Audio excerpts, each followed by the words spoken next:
What's going on, everybody? This is Island Hopper TV coming to you from Phuket, Thailand. We're going to show you around the best places to stay while visiting here. As always, there will be timestamps below so you can bounce around from location to location. First up, we're headed to the most popular place on all of the island. This is Patong Beach. This is where you're going to get those party vibes. I say it's popular because they also got the most trendy hotels and restaurants, bars, shops. They also have Bangla Road, which is where all the partying goes down. The beach here is very nice as well. You can have jet ski rentals, you're gonna have parasailing, banana boat rides, and they also have some great shopping here. In terms of hotel prices, they're really gonna vary down here. I've seen them for as cheap as $50 a night, and if you actually wanna get a hostel, you'll get it for even cheaper than that. They are gonna have some hostels around Patong Beach, but most of the cheap accommodations are up towards the mountain. Unless it's a luxury resort up on the mountain, the prices are going to be a little bit more affordable. The closer you get to the beach, it's going to be more expensive. I've stayed at a few hotels and I found this Hilton Doubletree to be one of my favorites. They also have a poolside bar, and the location to Bangla Road is close enough without being too close. Also, the beach here is very close. All right, we're at the Marina Phuket Hotel right here. You can see they've got an infinity pool. It's around $70 a night. And you can see in the background here is Patong Beach. Now, a hotel like this, I like the price, I like the rooftop bar, but I don't like the location because you can't easily walk down to the beach. It's about a 15 to 20 minute walk, but the problem is you're gonna be crossing some busy roads, and I don't ever like doing that here in Phuket because drivers are impaired sometimes. Foreigners especially can be impaired.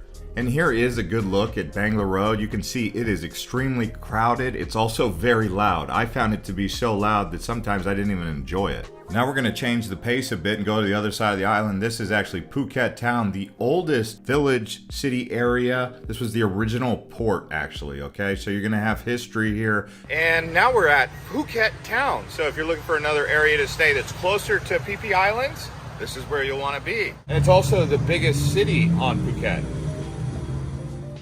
You're gonna have old colonial buildings. Chinese had also established themselves here, but Phuket town, more mild, although at night they do have some pubs and restaurants and bars that open up, and you know, you could still have a good time over here. One of the reasons people like to stay here is because it's on the way to Phi Phi Island or any of the islands in the Andaman Sea here. So people like to stay close there because it's next to the ferry ports. I found the best part of this town is searching for collectibles. I bought some coins here, but because it's an old town, they're gonna have collectibles and antique shops pretty much every other block here. And also they have some nice food restaurants if you wanted to do that. Don't expect too much partying here though, and don't expect too much because the best beaches on the island are not going to be here unless you're considering going on a ferry about an hour to 2 hours to Phi Phi Islands. This is not where you're going to get those beautiful beaches. But the islands, again, that's where you want to find that. As far as the hotel prices go, you are going to find a little bit cheaper on this side of the island than you would in, say, Patong, Kata, or Karan. So that's a benefit of being over here as well. As far as getting back over to where the good beaches are, it's going to take you around an hour to get across the island because they have road closures plus busy traffic. As we continue to show you around Phuket, I want to let you know that we did make several videos in this series. There is things to do in Phuket, as well as a full travel guide where we did some island hopping. So do check the description below for that and the comment. Now we're headed back to the other side of the island. This time we're going south of Patong Beach to Kata Beach. All right, we're down here in the city center of Kata. It's really bustling in the afternoon, but not quite as hectic as Patong. Now this is going to be more of a relaxing destination for you to stay. They also have some better resorts in this area in my opinion. I prefer to learn surfing here as well opposed to Patong Beach. So if you can, get a beach bungalow somewhere around on the water. And we stayed here at Sawadee Village. This had 2 different bungalows side by side, and they were about $40 per night plus tax. A place like this is inland a bit, and it does have several pools. It's not as close to the ocean, but let's talk about that ocean. The golden sand here is perfect for swimming, sunbathing, relaxing. I like to just get in that clear, calm water and chill out. This is a place for people who are looking to come to Phuket and really have a beach point experience. It's also close to the big Buddha, Wat Chalong Temple, and the Kharon viewpoint. Overall, Kata Beach is going to be a beautiful, vibrant destination for you. Hotels here seem to range anywhere between $35 a night all the way up to $500 a night, depending on what exactly you're looking for, if it's all inclusive or if it's just a regular bungalow. And you can see Phuket has a lot of hills, which has those different resorts up high or down low. But really, when you come to Kata Beach, the big attraction is down here on the water. If you're looking for a nice place to stay in Kata Beach, you can see the south side of the beach has more action because of the surfing activity that's going on this side that the north doesn't have. But if you go over here real quick, you can see that's the Beyond Resort. That's a great location and reasonably priced resort if you're looking for that. So Beyond Resort in Kata. It's not the only one down here, but like I said, this is an example of something for you to consider, the Beyond Resort, because I like the location. It's right there on the water, perfect. Also right next to the city center if you wanted to go out and have some fun at night. Now, staying at a place like this is going to cost you anywhere between $100 to $125 per night typically, but prices vary depending on peak season. Peak season in Phuket is typically outside of the rainy season. And now what we're going to do is go one beach up to the north here, and it's called Kharon Beach. And another place to stay is going to be Kharon Beach area. And if I'm to be completely honest with you about my favorite beaches to swim at in all of Phuket, this was the one that I liked the most. It wasn't as crowded. I also found the waves in the south side of the beach to be the most friendly. Although it doesn't really matter where you're at here swimming. The ocean is very flat and sandy, not a lot of rocks. Like I said, the waves very friendly for swimming. So that's really a positive for those of you who are considering that. If you are looking for excitement or party, this is not where you're gonna find it. So don't come to Kharon Beach thinking that there's a party here. They do have a small downtown area where they have restaurants, but you're not gonna get the convenience that you get in Patong or even Kata because it is so small. A little bit of shopping. Most of the restaurants you're gonna have are gonna be at the resort. For me, I like the southern part of this beach where there's a cove. They also have a couple bars. Really a nice ambiance to sit down and chill. Now here we are at the southernmost point of the island. This is Rawai Beach. Here is popular with seafood. When you're walking along the main drag, you'll see many different restaurants with lobster, shrimp, crab. That's what you get here in Rawai. Also more of a laid back chill. This is more of the locals vibe that tourists come for. So you're gonna be a tourist, but experience Phuket like a local. Don't expect the swimming to be great here. One of the benefits of being down here is they have island hopping where you can go to the southernmost islands. This is a look at some of the seafood they have in these tanks. You basically get the fresh seafood. The reason you want to get the fresh seafood that's already alive in the aquariums is so you know it's fresh. That's the main purpose they have those aquariums for you. And then once you pick the lobster, they grill it right there in front of you like a barbecue. Very organic, real, right out of the ocean kind of style. Hotels down on this side of the island can be really affordable as well. I've seen them for as cheap as $26 at the Phuket Sea Resort. Also Navatara Phuket Resort. Really a nice 3-star hotel for $35. You can get Rawai Palm Beach Resort, a 4-star hotel for $31. But of course these prices do vary. Then they have some really nice ones, especially as you go up on the hill. I've even seen them for as cheap as $14 a night down here, so that's one of the benefits of Rawai.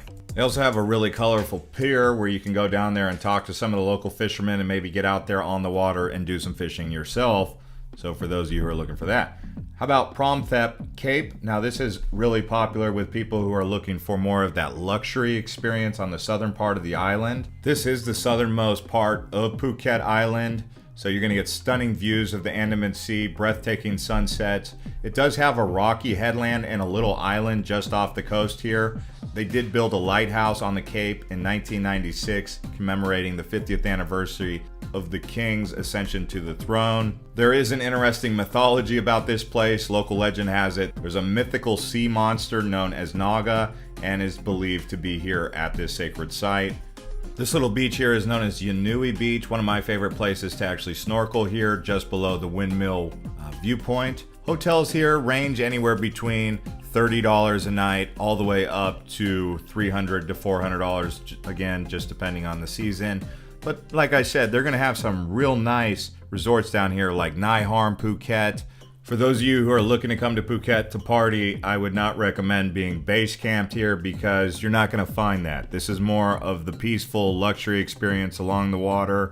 People do come down here from Patong or Karan or even Kata on a moped or a motorbike. That typically takes around 50 minutes. I rode it down here from Patong Beach when I stayed there and I did some snorkeling. I also did a full island tour, although I didn't do the whole island all the way to the north. I just did the southern part and did that little loop. Now what I want to do is show you what it's like to go across the water on the Andaman Sea to another location that's really nearby here. You can get there in about 2 hours. It's something you can do while in Phuket pretty easily with a speedboat or a ferry, is go to Krabi. Now you're going to arrive at one of two places. You're going to arrive either at Raleigh Beach or you're going to arrive at the Krabi town. I don't really recommend staying in Krabi town, not too much going on over there, but it is a good port destination to arrive in. The ride to Ao Nang took me about 40 minutes in a taxi. It cost me about $15 to $20 depending on the driver and negotiations.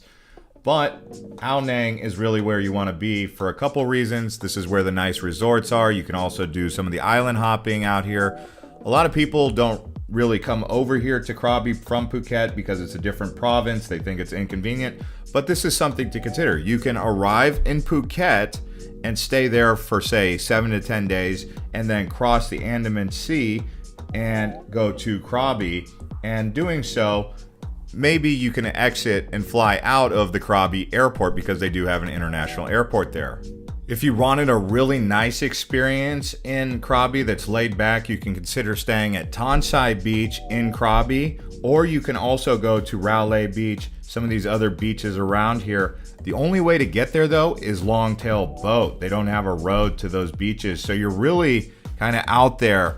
A lot of people go out there to climb the stalagmites and the limestone cliffs that they have over here. So Ao Nang for the most part is where the party is. And if you just wanted to go to Raleigh and stay in Ao Nang, you can easily get one of these longtail boats for around $7 round trip. Hotels here range anywhere between $30 all the way up to $400 to $500, maybe even more depending on where you're staying. Also, we made a full travel guide about Krabi as well as Phuket. And then our next one that we're going to show you, Phi Phi Islands. So you can check in the description below if you wanted to watch each one of these locations more in detail. But it's all easily accessible here from Phuket. Some notable destinations here are going to be the Emerald Pool, which is famous for natural swimming. They have a lush jungle. They have the Tiger Cave Temple, which is a Buddhist temple on top of the hill. And really amazing rock formations that make this place stand out. I would say 3 to 5 days in Krabi is perfect. So what I want to do now is kind of talk about how you can get the full experience out of Phuket by following this plan. So we're going to start out here in Phi Phi Islands. Okay, so this is what you're going to do when you arrive in Phuket. You're going to do Phuket for about 7 to 10 days. Then you're going to get in a ferry and you're going to cross the Andaman Sea for about an hour and 15 minutes on a ferry. You can do a jet boat or a high-speed boat, but I just recommend the ferry. It's more comfortable. You're going to arrive here in the Phi Phi Islands, do about 2 to 3 days, and check out Maya Bay and some of the surrounding islands there. And then you're going to get in another ferry boat and take another ride for about an hour to an hour and a half, and you're going to arrive in Krabi. And then you're going to spend 3 to 5 days there. So what you're looking at is just over 2 weeks travel plans for Phuket, because there's more than just hanging out in Phuket. And like I said, you can exit out of Krabi. But while here in the Phi Phi Islands, you can actually get one of those beach bungalows. Probably the most secluded beaches I found in the whole area. Really nice, actually, for around $50 to $60 a night. Just no AC, and there are some lizards and bugs while you're there. But the main port is also called Tonsai Beach. There are two Tonsais, right? There's Tonsai Beach on the Phi Phi Islands, and then Tonsai Beach near Krabi. So keep that in mind. And the beach town here is a lot more built up than you might expect. It's easy to get one of these longtail boats. You can hire a private boat. It's going to cost you around 1,000 to 1,500 baht, or around about 30 to 40, maybe $50, depending on how much you negotiate with the driver and how long you want to be out there. We just did about 4 hours. He took us from Tonsai over here towards Maya Bay, but there's a lot of stops in between. You'd be surprised. We did some snorkeling. And the cool thing about a private boat, instead of doing one of these tours, is you get to customize what it is you want to do, and you don't feel trapped like, oh, I got to go do this that I don't really want to do. I'd rather go do that. So that's why you would get one of these private drivers. And there's so many different longtail boat captains out there. Just be respectful, negotiate, and once you guys come to a price, obviously take good care of them and give them a tip at the end. This is a look at where we stayed. This is called Phi Phi Relax Beach Resort. It's on the other side of the island. You can go on Google Maps and find it. Right now, I just looked up the price. It's actually $51 a night. You get one of these bungalows. It just depends on what app you're trying to book it on. You could even book it there directly, but I would definitely recommend at least the first couple nights booking ahead of time on an app. Now, I wanted to let you guys know we did make a video about the top 10 places to stay while going to Thailand that included Koh Samui, also Krabi, Phuket, Chiang Rai, Chiang Mai, Bangkok, Pattaya, and some other places. You can watch that in the description below if you guys wanted some more ideas like I was giving you in this video of how to do these places as far as getting the full maximum Thailand experience. There's so many different islands, including Koh Tao. Like if you went up from here, you would end up in Surat Thani. I just wanted to show you guys this right here, give you guys an idea. Thanks to all the new subscribers and channel members who are checking us out. We've also got a masterclass on travel for those of you who are getting ready to get started. See you guys on the next one. Click one of these videos right here.